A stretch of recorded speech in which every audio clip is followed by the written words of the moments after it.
Hello thinkers, Miss Mona here, and today we are asking the question, what is dance? What is dance? What is dance? Is dance art? Can you have dance without music? What kinds of dances are there?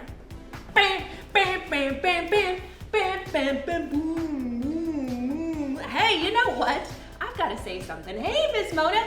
You know, I'm Misinformation. Hi, everybody. And the thing is about dance, I heard you talking about it. You have to be trained to be a dancer. I took a little dance when I was young, but it's over for me now. You gotta be so trained. I'm not a dancer.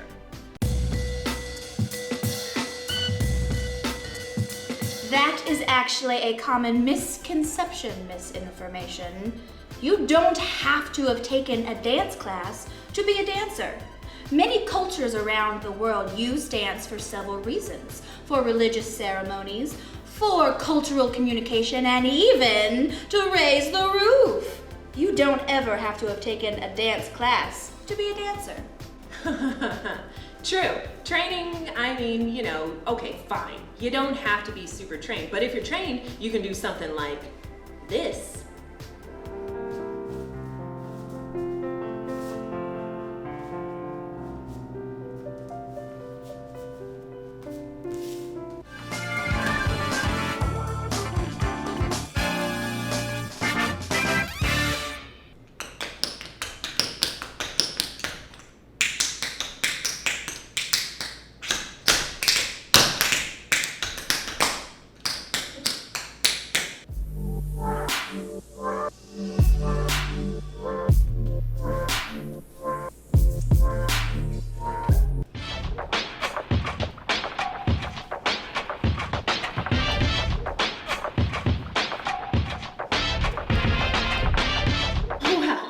Whoa. The thing is, to be a dancer, to be a real dancer, you gotta be able to do all this super cool stuff with your body. And my body,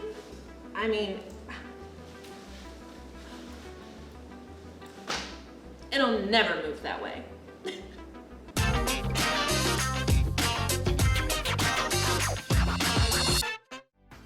Misinformation. While it's true that some people have more flexible ability in their muscles than others, there is no reason with proper training that you can't become just as flexible.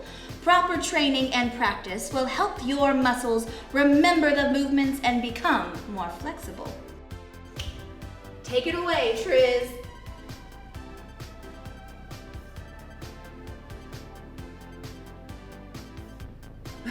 I guess I could go take some dance lessons or even just learn from a friend that really knows what they're doing. You could teach me, right? Sure. So that's great. We can do that. But here's the thing. Dance, though? For most of us, it's really only for fun. You sit in the audience and you watch people and you go, whoa, and then it's just fun. Just for fun.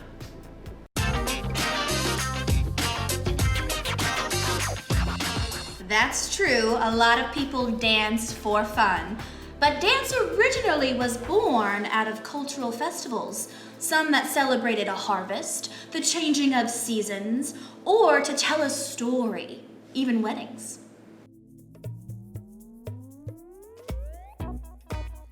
All right, thinkers, it's time to get up and get moving. This is my friend, Miss Triz. Hello, Miss Triz. Now, we're going to show you 4 dance moves and then do them a little differently each time to show different emotions. Miss Triz, let's show them the 4 moves they'll need if they're following along at home. Perfect. Now we're going to spice it up with a little emotion. Do those same moves happy. Did you see the differences? All right, now let's try sad. Oh, how does that make you feel? Now I'm so tired.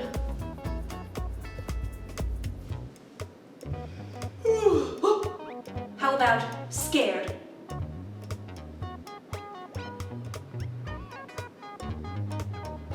Excellent. Now it's your turn. Take those same moves and try different emotions for yourself.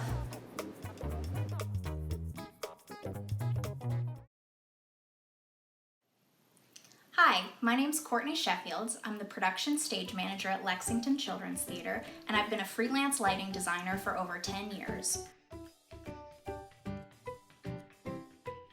The lighting designer is the person who, whether it's for a live concert or a live theater performance, who decides what the lights are going to look like. First, what they have to do is they have to decide how they want the audience to feel, what they want the audience to see. And then they have to do a lot of things. They have to decide what type of lights to use. They have to decide where every light is going to be placed. They have to program them so they all turn on and off at the right times. And then they have to choose color, intensity, and all of those things to have the best experience for the audience.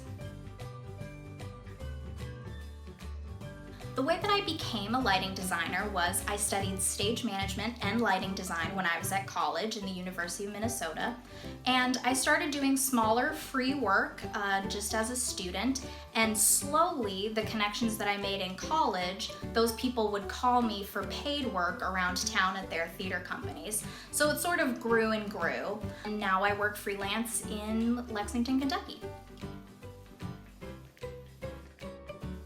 The coolest part about being a lighting designer is that you get to help the director and the actors impart crucial information to the audience. You get to help them tell if it's day or night. You can imply if a character is happy or sad. You can foreshadow something ominous. Or you can just create a really dramatic visual look. And just remember, without our lighting designers, we'd be in the dark.